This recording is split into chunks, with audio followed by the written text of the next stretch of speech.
అంటే Malkajgiri parliament constituency అంటే చాలామంది రాజకీయ నాయకులకు సెంటిమెంట్ లాగా ఉంది. అంటే మల్కాజ్గిరి పార్లమెంటు నియోజకవర్గానికి ఉన్నటువంటి ఒక ప్రత్యేకత ఏంటి? అదొక మినీ ఇండియా, చైతన్యానికి నిలువెత్తు సాక్షిగా ఉండేటువంటి నియోజకవర్గం మల్కాజ్గిరి పార్లమెంట్ నియోజకవర్గం. ఓటమి ఎరగని ఈటల రాజేందర్ ఈసారి అసెంబ్లీ ఎన్నికల్లో హుజూరాబాద్ ఎన్నికల్లో ఓడిపోయారు. ఎందుకు? అనేక కారణాలనే మా తప్పిదాలు కూడా ఉంటాయి. పోయింది అది. గెలిచిన వాడు ప్రతి వాడు ఎన్నడో ఒకనాడు ఓటమికి సిద్ధపడాల్సింది. ఓడిపోయింది.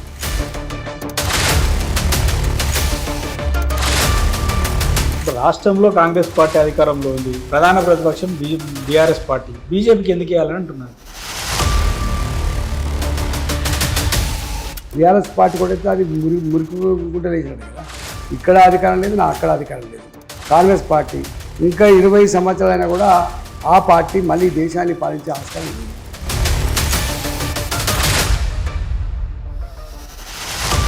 ఇక్కడ మొన్నంటేనేమో కేసీఆర్ మీద కోపంతో ఏదో రేవంత్ రెడ్డి గారి హామీలు చూసో రేవంత్ రెడ్డి గొప్పడని చెప్పి ఓటేయలే.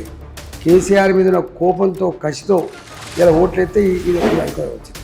అనేక రకాల హామీలు ఇచ్చి ఉన్నాడు. ఇక రైతు బంధు కేసీఆర్ గారు 10,000 రూపాయలు ఇచ్చింది. ఇవాళ ఆ 10,000 కూడా దిక్కులేవు. నువ్వు ఇస్తాన 15,000 దేవుడే, నువ్వు 10,000 దిక్కులేవు. కౌలు రైతులు కూడా 12,000 రూపాయలు ఇస్తా అని చెప్పినావు, ఎక్కడిచ్చినావు? సో ఈ హుజూరాబాద్లో గజ్వేల్లో ఓడిపోయిన ఈటల రాజేందర్ మల్కాజ్గిరికి వచ్చాడు. ఈటల రాజేందర్కి మల్కాజ్గిరికి ఏం సంబంధం? రేవంత్ రెడ్డి అంటున్నాడు. ఆయన ఎందుకు వచ్చినట్టు ఆయనకేం సంబంధం? కాంగ్రెస్ పార్టీ నుంచి నిలబెట్టబడ్డ అభ్యర్థికి మల్కాజ్గిరికి ఏం సంబంధం వాళ్ళు చెప్పాలి. దాని తర్వాత నేను చెప్తాను.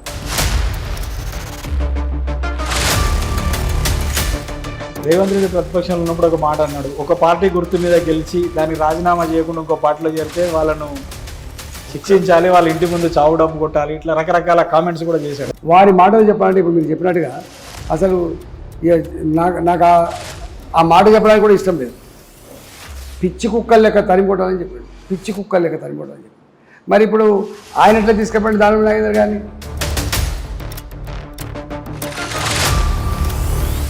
ఇప్పుడు ఫోన్ ట్యాపింగ్ వ్యవహారం అనేది చాలా హాట్ టాపిక్ ఇవాళ తెలంగాణ రాష్ట్రంలో. ఈటల రాజేందర్ ఫోన్ కూడా ట్యాప్ చేశారని మీరు గతంలో చాలాసార్లు మీరు బహిరంగంగానే చెప్పారు. అసలు నిమిషం మా ఫోన్లు, మా భార్య ఫోను, మా పిల్లల ఫోను, మా డ్రైవర్ల ఫోను, మా గన్మెన్ల ఫోను ఒక్కటి కాదు, అధికారం అడ్డం పెట్టుకొని ఎన్ని దుర్మార్గాలు చేయాలనో అవన్నీ చేసింది.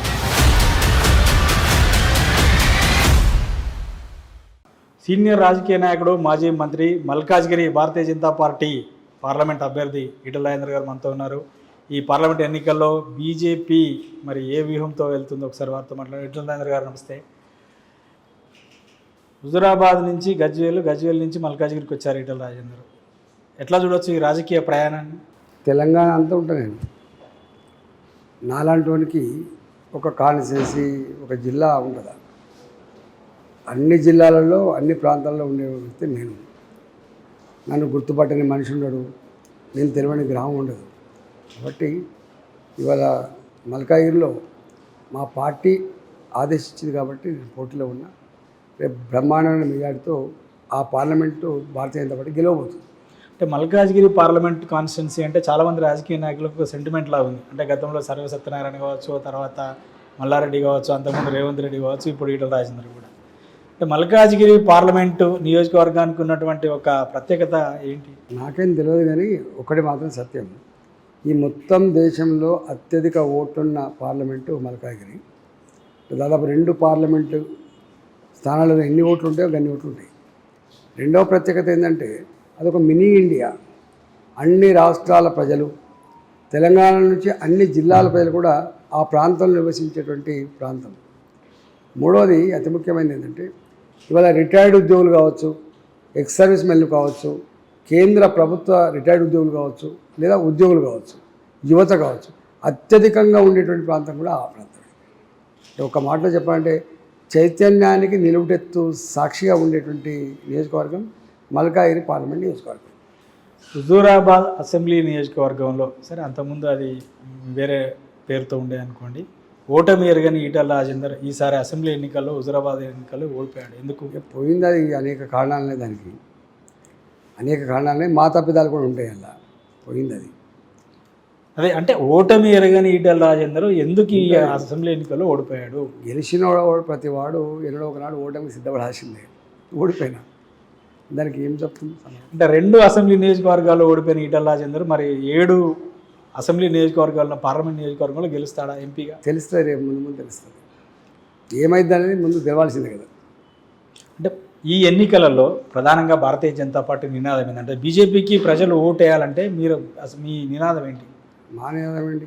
ఈ దేశం అభివృద్ధి చెందాలంటే, ఈ దేశంలో టెర్రరిజం ఆగిపోవాలంటే, ఈ దేశం ప్రపంచ చిత్రపటం మీద గొప్ప దేశంగా కనబడాలంటే, ప్రపంచంలో భారతీయుడు సగర్వంగా గల్లెగిరేసి బతికే స్థాయి రావాలంటే, ఈ దేశంలో ఇవాళ ఎయిర్పోర్ట్లు, రైల్వే లైన్లు, రైల్వే స్టేషన్లు, రోడ్లు, ఇన్ఫ్రాస్ట్రక్చర్, ఇలా make in India, made in India ఇవన్నీ రావాలంటే మోడీ గారు వస్తేనే సాధ్యమైందని చెప్పి ప్రజలు భావిస్తున్నారు. కాబట్టి ఇవాళ మాకు ఓటేయాలి.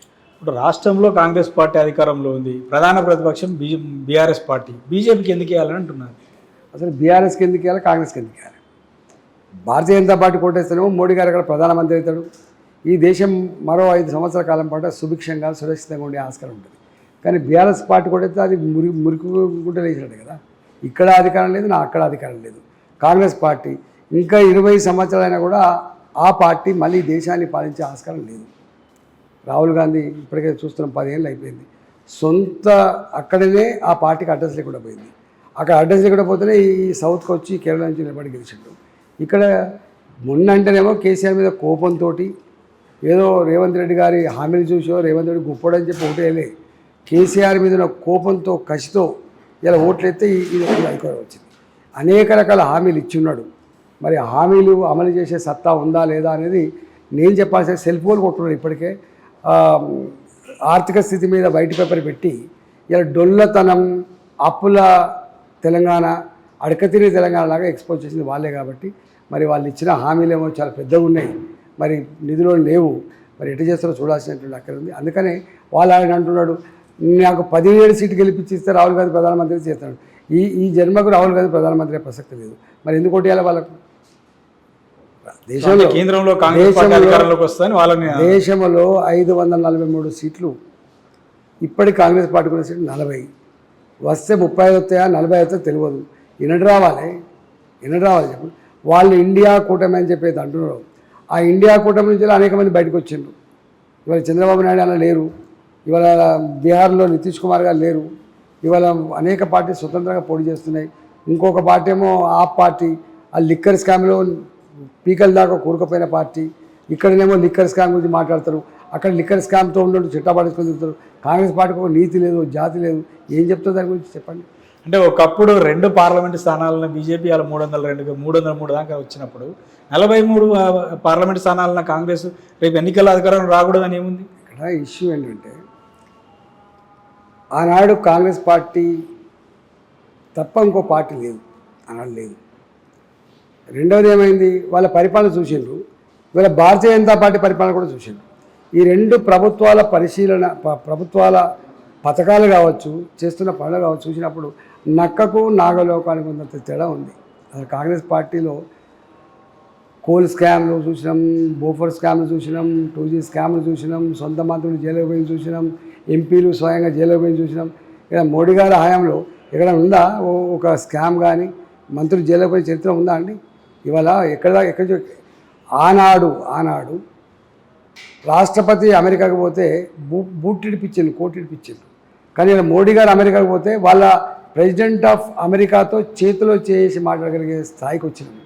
వాళ్ళ సెనెట్లో పోయి మాట్లాడితే 10 నిమిషాల పాటు లేచి సప్పట్టు కొట్టి శభాష్ మోడీ అనే స్థాయికి వచ్చిందంటే భారతదేశ గౌరవం, భారత ఔన్నత్యం ఎంత స్థాయికి ఎదిగిందో దాన్ని బట్టి అర్థం కావాలి. అంటే బీజేపీ మీద కూడా ఒక విమర్శ ఉంది. మీరు అన్నారు కాంగ్రెస్ పార్టీలో కుంభకోణాలు జరిగాయి, సొంత మంత్రులు ఎంపీలు జైల్లో పోయారని. కానీ నరేంద్ర మోడీ ప్రధానమంత్రి అయిన తర్వాత నీరవ్ మోడీ, లలిత్ మోడీ ఇట్లా రకరకాల వాళ్ళు కూడా ఈ దేశం నుంచి పారిపోయారు, దేశాన్ని ఆర్థికంగా మోసం చేసి. ఇక్కడ ఇష్యూ ఆర్థిక నేరాలకు పాల్పడ్డ వ్యక్తులు బయట వాళ్ళు ఉండొచ్చు, వాడు పారిపోవచ్చు. ఇదంతా చట్టం తన పని తను చేసుకోకపోతే. కానీ క్యాబినెట్లో ఉన్న మంత్రులు తప్పు చేసే చరిత్ర ఉందా? క్యాబినెట్లో ఉన్న మంత్రులు జైలుకు పోయిన చరిత్ర ఉందా అండి?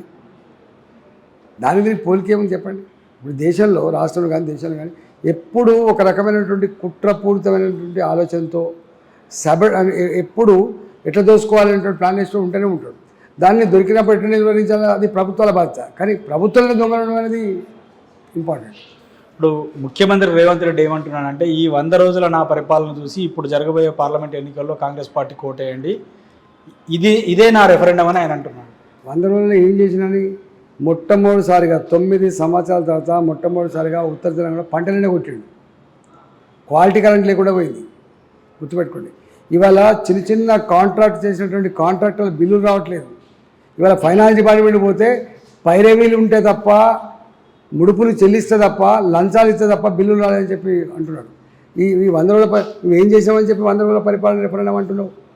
ఇలా మహిళలకు ఇవ్వాల్సినటువంటి 2,500 రూపాయలు నెలలకు ఇస్తా అని చెప్పినటువంటి అమలు చేసినందుక, ఇవాళ రైతాంగానికి 2 లక్షల రుణమాఫీని ఎట్లా చేసి పెడతా అని చెప్పింది చేయనందుక దేనికి ఇవ్వాలి నీకు ఓటు? అంటే 6 గ్యారంటీలు 5 గ్యారంటీలు అమలు చేసి ఇంకొకటి మాత్రమే మిగిలింది. ఏది అమలు చేసినా ఒకసారి చెప్పు, నేను చెప్పాను. 6 గ్యారంటీలు 66 హామీలు ఇచ్చాడు, గుర్తుపెట్టుకో. 6 గ్యారంటీల రూపంలో ఇచ్చిన హామీలు 66 సంబంధించినటువంటి మేనిఫెస్టో నీకు ఇస్తా. ఏది అమలు చేసిండు? ఇవాళ రైతు బంధు కేసీఆర్ గారు 10,000 రూపాయలు ఇచ్చేది. ఇవాళ ఆ 10,000 కూడా దిక్కులేవు. నువ్వు ఇస్తాన 15,000 దేవుడు ఎరువు, 10,000 దిక్కులేవు. కౌలు రైతులు కూడా 12,000 రూపాయలు ఇస్తా అని చెప్పినావు, ఎక్కడిచ్చినావు? ఇవాళ వడ్లు రేపు పూతలకు వచ్చినాయి, 500 రూపాయలు బోనస్ ఇవ్వాలి. నువ్వు ఏదైనా మీద 5,000 కోట్లు 1,000 కోట్ల రూపాయలు ఇచ్చి దూరుకుంటూ ఉండొచ్చు. కానీ నువ్వు ఇచ్చిన హామీలు లక్షల కోట్ల రూపాయలు, 1,000 కోట్ల రూపాయలు కాదు, లక్షల కోట్ల రూపాయలు ఉన్నాయి. ఇవాళ మీరే చెప్తున్నారు సంవత్సరానికి ఒక 5,000 కోట్ల రూపాయలు కూడా ఏదైనా రోడ్లు వేయడానికో ఇన్ఫ్రాస్ట్రక్చర్ డెవలప్మెంట్కో లేదని చెప్తున్నప్పుడు ఈ 1,00,000 కోట్ల రూపాయలు చేస్తామండి. నేను ఒక్క మాట్లాడుతున్నా, 2 లక్షల రుణమాఫీ ఎట్ ఏ టైం అమలు చేయాలంటే 34,000 కోట్లు అని మీరు అంటున్నారు. 34,000 కోట్లు కాదు, 32,000 కోట్లు. 32,000 కోట్ల రూపాయలను ఒకేసారి ఇవ్వగల శక్తి నీకు ఉందా? ఒకవేళ ఉంటే ఎందుకు రైతు బంధుని ఇవ్వలేకపోయినావు? ఎందుకు ఇలా ఇప్పటివరకు చెప్పండి. అంటే 3 ఎకరాల వరకు ఇచ్చి 4 ఎకరాల వరకు ఇచ్చి ఇలా ఆపించిన కనబడతలేదా? రైతులు తిట్టుకుంటున్నారు. గత గతంలో అధికారంలో కేసీఆర్ ప్రభుత్వం 10 ఏళ్లలో దాదాపు 7 లక్షల కోట్ల రూపాయలు అప్పు చేసిపోయింది. ఈ తెలంగాణ రాష్ట్రాన్ని అప్పుల చిప్పగా మార్చింది. అందుకే మేము హామీలు అమలు చేయలేకపోతున్నాం. అదే ఆ జ్ఞానం ఉండాలి కదా మీకు. మీరు కొత్తగా వచ్చిందా? మీరు పాత పార్టీ కదా. మీరు ఇదే విషయాన్ని అసెంబ్లీలో పదే ప్రస్తావించిండ్రు. మొత్తం కేసీఆర్ గారు నిబంధనలకు విరుద్ధంగా అప్పులు చేస్తున్నాడు, అప్పుల కుప్పగా మార్చిన విషయం ఇవ్వాలని చెప్తున్నావు. అప్పుడు చెప్పినావు అసెంబ్లీ. మరి అప్పుల కుప్పగా మార్చబడ్డ ఈ తెలంగాణలో అర్థం కాక హామీలు ఇచ్చినవా, అర్థమై కూడా మోసం చేయడానికి హామీలు ఇచ్చినవా నువ్వు చెప్పాలి. ఈ 7 లక్షల కోట్ల అప్పులో మొట్టమొదటిసారి తెలంగాణ ఏర్పడ్డాక మొదటిసారి ఆర్థిక శాఖ మంత్రి ఈటెల రాజేందర్ బాధ్యత లేదా? బ్రహ్మాండంగా అప్పులు చేసిన నేను. కొత్త రాష్ట్రం ప్రజలకు కొత్త ఆస్పిరేషన్స్ ఉండే, తెలంగాణ బాగు చేసుకునే సంకల్పం ఉండే. ఇవాళ కట్టిన ఇంజనీర్ ఎట్లా కట్టిండ్రు దాని గురించి మాట్లాడాను. కానీ నేను బాధ్యత ఇరిగేషన్ కోసం అప్పులు తెచ్చినాం, తాగే నీళ్ళ కోసం అప్పులు తెచ్చినాం, ఇవాళ రోడ్లు వేయడానికి అప్పులు తెచ్చినాం, అనేక రకాల ఇన్ఫ్రాస్ట్రక్చర్ డెవలప్మెంట్ కోసం తెచ్చినాం. మేము తెలియదు ఎట్లా అంటున్నాం మేము. సరే, ప్రభుత్వం నడపడం కోసం అప్పులు తెచ్చడం తప్పలేదు, కానీ తెచ్చిన అప్పులను తీర్చకుండా రాబోయే తరాలపై వేసిపోయారు. ఎవరు తీర్చకుండా ఉండలేదు. ప్రభుత్వం తీర్చాలి కదా. ప్రభుత్వమే తీరుస్తుంది. తీర్చకపోతే రూపాయి రాదు. మళ్ళీ అక్కడి నుంచి రిజర్వ్ బ్యాంక్ ఆఫ్ ఇండియా పట్టేసుకుంటుంది. మీకు తెలియదు, ఒక్కరోజు లేటు కానియదు. తెచ్చిన అప్పుకు అసలు కానీ వడ్డీ కానీ చెల్లించకపోతే మనకు రావాల్సిన డబ్బులు రావు. ఇవాళ ఎఫ్ఆర్పీ రుణాలు తీసుకుంటాం. మనం బాకీలు పెట్టుకొని ఇస్తాడా అయింది, కటింగ్ పెట్టుకుంటాం. అక్కడే ట్యాక్స్ డెవల్యూషన్ ఉంది, రావాలి, ఇస్తాడా అయింది, అక్కడనే కట్ చేసుకుంటాడు. బయట బాటి లెక్క ఉండవు, అవి కట్ చేసుకున్నాకనే మిగతా వస్తాయి, గుర్తుపెట్టుకోండి. సో ఈ హుజూరాబాద్లో గజ్వేల్లో ఓడిపోయిన ఈటెల రాజేందర్ మల్కాజ్గిరికి వచ్చాడు. ఈటెల రాజేందర్కి మల్కాజ్గిరికి ఏం సంబంధం? రేవంత్ రెడ్డి అంటున్నాడు. ఆయన ఎందుకు వచ్చినట్టు ఆయనకేం సంబంధం? ఆయన నిలబెట్టిన క్యాండిడేట్కి ఏం సంబంధం? ఇక్కడ ఆయనకేం సంబంధం లేదు మల్కాజ్గిరికి. ఆయన గెలిపించిన పాపానికి 5,000 దాకా రూపాయి పనిచేయని మనిషి ఆయన. ఇవాళ మళ్ళీ ఇంకొకరిని తీసుకొచ్చి పెట్టి వారికి కూడా ఏం సంబంధం వారు చెప్పాలి. ఇప్పుడు కాంగ్రెస్ పార్టీ నుంచి నిలబెట్టబడ్డ అభ్యర్థికి మల్కాజ్గిరికి ఏం సంబంధం వాళ్ళు చెప్పాలి. దాని తర్వాత నేను చెప్తాను. సో మల్కాజ్గిరి పార్లమెంట్ నియోజకవర్గంలో కుత్బుల్లాపూర్ అసెంబ్లీ కాన్స్టిట్యున్సీ నుంచి మొన్న బీజేపీ అభ్యర్థిగా పోటీ చేసినటువంటి శ్రీశైలం గౌడ్ను ఇవాళ బీజేపీ నుంచి కాంగ్రెస్లో చేర్చుకున్నారు. అంటే ఒక మహేందర్ రెడ్డి, ఓ సునీతారెడ్డి, ఓ రేవంత్ రెడ్డి కలిసి ఈటల రాజేందర్ మీద పొలిటికల్ కుట్ర చేస్తున్నారా? ఏం చేస్తారండి కుట్ర? కేసీఆర్ గతంలో చేసిండు, ఇట్లాంటి పనే చేసిండు. నాయకులని నీకు కంకర మిషన్ ఉందా, నడవాలంటే నువ్వు మా పార్టీ మారాలి. నీకు ల్యాండ్ దందాలు ఉన్నాయా, ల్యాండ్ దందాలు నడవాలంటే నువ్వు మా పార్టీ మారాలి. నీకైనా గ్రానైట్ గుట్టలు ఉన్నాయా, నీకు గుట్టలు చక్కగా నడవాలంటే ఇది రావాలి. నీకైనా కాంట్రాక్ట్లు ఉన్నాయా, బిల్లులు రావాలంటే నువ్వు మారాలి. ఇది ఆనాడు పద్ధతి. సేమ్ పద్ధతి రేవంత్ రెడ్డి కూడా చేస్తున్నాడు. ఆనాడు పొలిటికల్ లీడర్లని రకరకాల ప్రలోభ పెట్టడం, రకరకాల ఇబ్బంది పెట్టడం, ఇవన్నీ చేసేది తీసుకోపోయిండు. ప్రజలు అసహించుకున్నారు, చివరికి తొక్కేసిండు. ఇవాళ సేమ్ పద్ధతిని కూడా అవలంబిస్తున్నాడు. ఆనాడు 90 సీట్లు గెలిచిన టీఆర్ఎస్ పార్టీ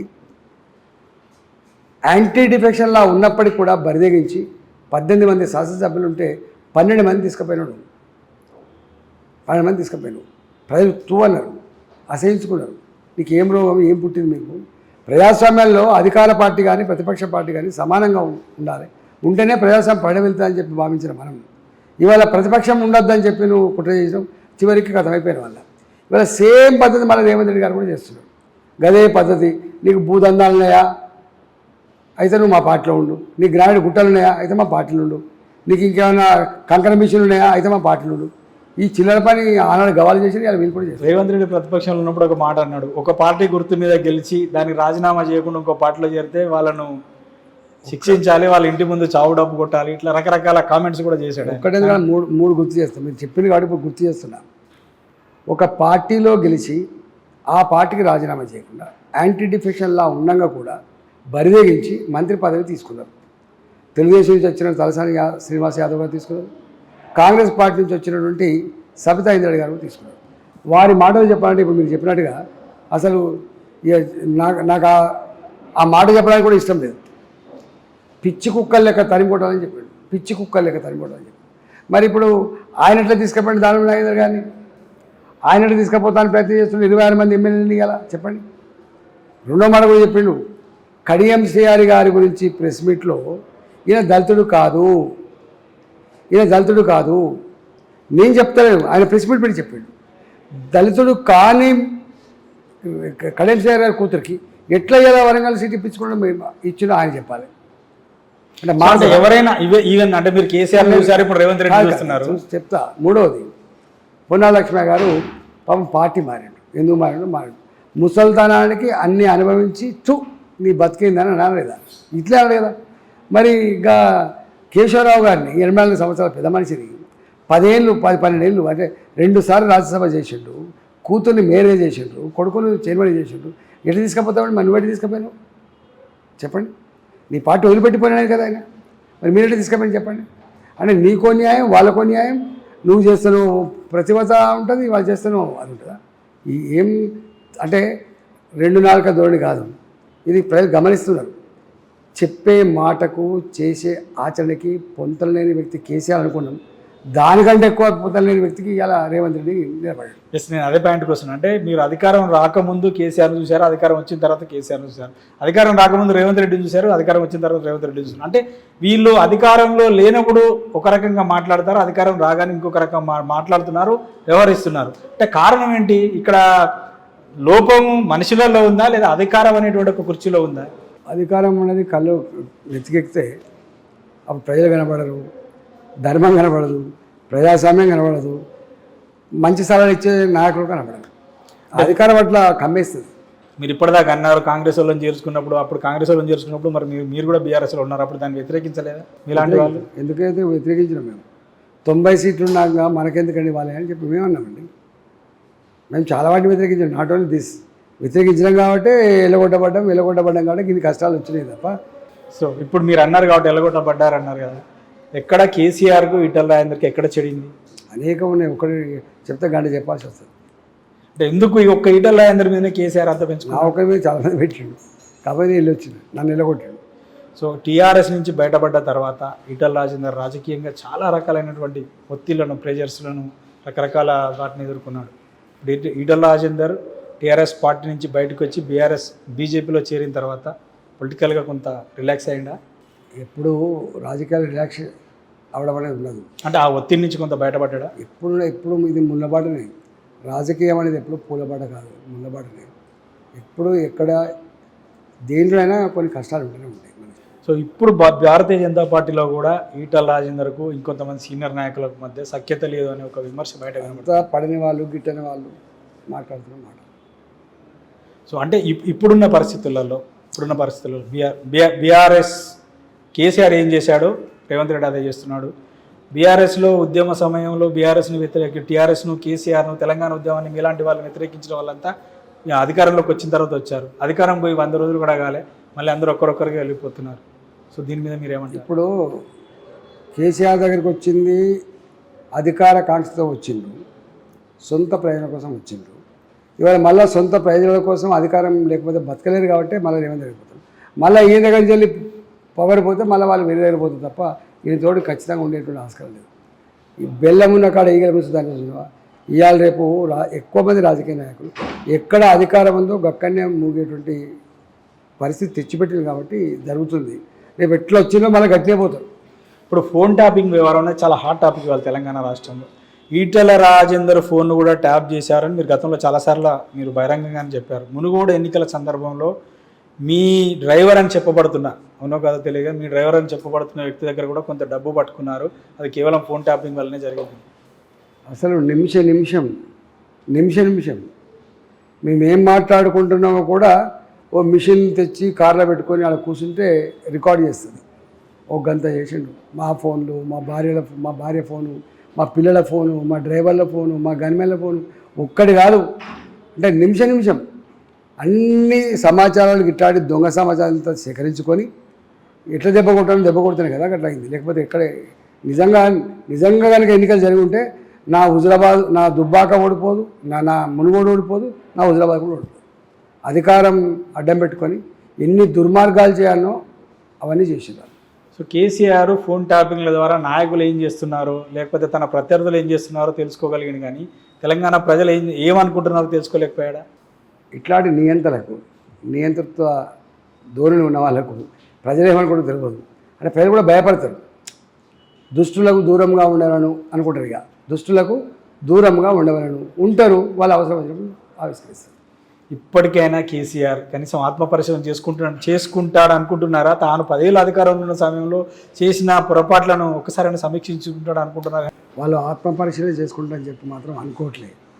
ఇప్పుడు ఒకవేళ ఆత్మపరిశీలన చేసుకున్నా కూడా ప్రజలు నమ్మే స్థితిలో లేదు. ప్రజలు ఆల్రెడీ వారి నైజమేందో తెలుసుకున్నారు. వామ్మో కేసీఆర్ అని చెప్పి అనుకున్నారు. అందుకనే ఓడగొట్టిండు. రాబోయే కాలంలో వాళ్ళకు అధికారం వచ్చే ప్రసక్తి లేదు. ఆయన ఆధ్వర్యంలో వచ్చే ఆస్కారం లేదు. సో ఈటల రాజేందర్ను టీఆర్ఎస్ నుంచి లేదా బీఆర్ఎస్ నుంచి వదులుకున్నానని కేసీఆర్ మీరు బయటకు వచ్చిన తర్వాత ఎప్పుడైనా అనుకుంటూ ఉంటాడా? తెలియదు. మొన్న 2023 అసెంబ్లీ ఎన్నికల సమయంలో చాలామంది పార్టీని వదిలి వెళ్ళిన వాళ్ళందరూ మళ్ళీ వెనక్కి పిలిచారు. అట్లా మీతోనే ఉన్న మళ్ళీ సంప్రదింపుల ప్రయత్నం చేశారా బీఆర్ఎస్ వాళ్ళు? వాళ్ళు అనుకోవచ్చు కానీ నన్ను ఏం అడగలే. సో ఇప్పుడు పార్లమెంట్ ఎన్నికలలో మల్కాజ్గిరి పార్లమెంట్ నియోజకవర్గంలో ఈటల రాజేందర్ ఎన్నికల ప్రచారంలో ప్రజలను ఓట్లాడడానికి మీ ప్రధానమైనటువంటి నినాదం ఏంటి? అంటే మా నినాదం ఏంటంటే, అంటే మీ పార్టీ మా పార్టీ ఈ దేశాన్ని పాలించే పార్టీ. మా పార్టీకే ఓట్లు వేయాలి. మా పార్టీకి ఓటెత్తేనే ఈ దేశం ఇంత అభివృద్ధి చెందుతుంది. ఈ పార్టీలో అది ఇర్రెలెవెంట్ కదా. బీఆర్ఎస్కి ఓటెత్తు అది వేస్ట్ తప్ప అయితే అయ్యేది ఉందా? కాంగ్రెస్ పార్టీ ఇంకో జన్మెత్తినా కూడా వారు మళ్ళీ అధికారంకి వచ్చే ఆస్కారం లేదు. అందుకని అధికారంకి వచ్చే పార్టీ, దేశాన్ని ప్రగతి పథంలో నడిపే పార్టీ, దేశ ఆత్మగౌరవ బావుటాన్ని ప్రపంచ చిత్రపట ఎగిరేసిన పార్టీ, ఇవాళ అనేక రంగాల్లో ఇలా భారత్ శభాష్ అనిపించుకున్నటువంటి పార్టీ. ఈ పార్టీ కొట్టేయాలి తప్ప వేరే పార్టీ కొట్టేస్తే ఏముండదు. రాష్ట్ర శాసనసభలో దాదాపు ఒక 20 ఏళ్ల పాటు అధ్యక్ష అన్నటువంటి ఈటల రాజేందర్ జూన్ 2, 2024 తర్వాత పార్లమెంట్లో అధ్యక్ష అంటారా? అది ప్రజలు ఇచ్చే ఆశీర్వాదం మీద ఆధారపడి ఉంటుంది. Right, okay. Best of the luck Etela Rajender గారు. మల్కాజ్గిరి పార్లమెంట్ ఎన్నికల్లో మీరు విజయం సాధించాలని కోరుకుందాం. మొత్తానికైతే ఈ రాష్ట్రంలో జరుగుతున్నటువంటి రాజకీయ పరిణామాలన్నింటినీ విశ్లేషించినట్లయితే కేంద్రంలో అధికారంలో ఉన్నటువంటి భారతీయ జనతా పార్టీకి ప్రధానమంత్రిని చూసి ఓటేయాలని మల్కాజ్గిరి భారతీయ జనతా పార్టీ అభ్యర్థి ఈటల రాజేందర్ అంటున్నారు. అంటే మల్కాజ్గిరి పార్లమెంట్ కాన్స్టిట్యున్సీ అంటే చాలామంది రాజకీయ నాయకులకు సెంటిమెంట్ లాగా ఉంది. అంటే మల్కాజ్గిరి పార్లమెంటు నియోజకవర్గానికి ఉన్నటువంటి ఒక ప్రత్యేకత అదొక మినీ ఇండియా చైతన్యానికి నిలువెత్తు సాక్షిగా ఉండేటువంటి నియోజకవర్గం మల్కాజిగిరి పార్లమెంట్ నియోజకవర్గం. ఓటమి ఎరగని ఈటల రాజేందర్ ఈసారి అసెంబ్లీ ఎన్నికల్లో హుజురాబాద్ ఎన్నికల్లో ఓడిపోయారు. ఎందుకు? అనేక కారణాలనే మా తప్పిదాలు కూడా ఉంటాయి. పోయింది అది. గెలిచిన వాడు ప్రతి వాడు ఎన్నడో ఒకనాడు ఓటమికి సిద్ధపడాల్సింది. ఓడిపోయింది.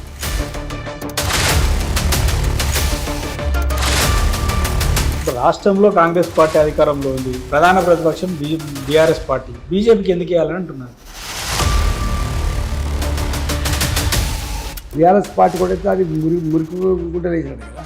ఇక్కడ అధికారం లేదు, నా అక్కడ అధికారం లేదు. కాంగ్రెస్ పార్టీ ఇంకా 20 సంవత్సరాలైనా కూడా ఆ పార్టీ మళ్ళీ దేశాన్ని పాలించే ఆస్కారం ఉంది.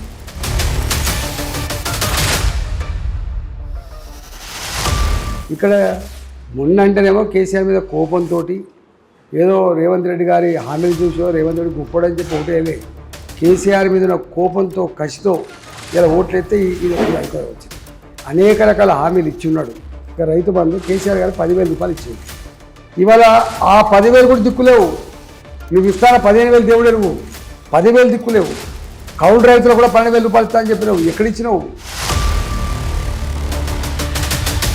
సో ఈ హుజురాబాద్లో గజ్వేల్లో ఓడిపోయిన ఈటల రాజేందర్ మల్కాజ్గిరికి వచ్చాడు. ఈటల రాజేందర్కి మల్కాజ్గిరికి ఏం సంబంధం? రేవంత్ రెడ్డి అంటున్నాడు. ఆయన ఎందుకు వచ్చినట్టు ఆయనకేం సంబంధం? కాంగ్రెస్ పార్టీ నుంచి నిలబెట్టబడ్డ అభ్యర్థికి మల్కాజ్గిరికి ఏం సంబంధం వాళ్ళు చెప్పాలి. దాని తర్వాత నేను చెప్తాను.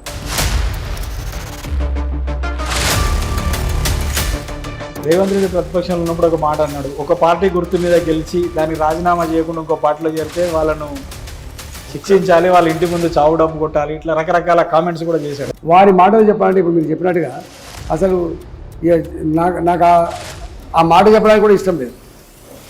పిచ్చి కుక్కలు లెక్క తరిమిపోవటాలని చెప్పాడు. పిచ్చి కుక్కలు లెక్క తరిమిపోవటాలని చెప్పాడు. మరి ఇప్పుడు ఆయన ఎట్లా తీసుకెళ్ళండి దాని నాగేందర్ కానీ?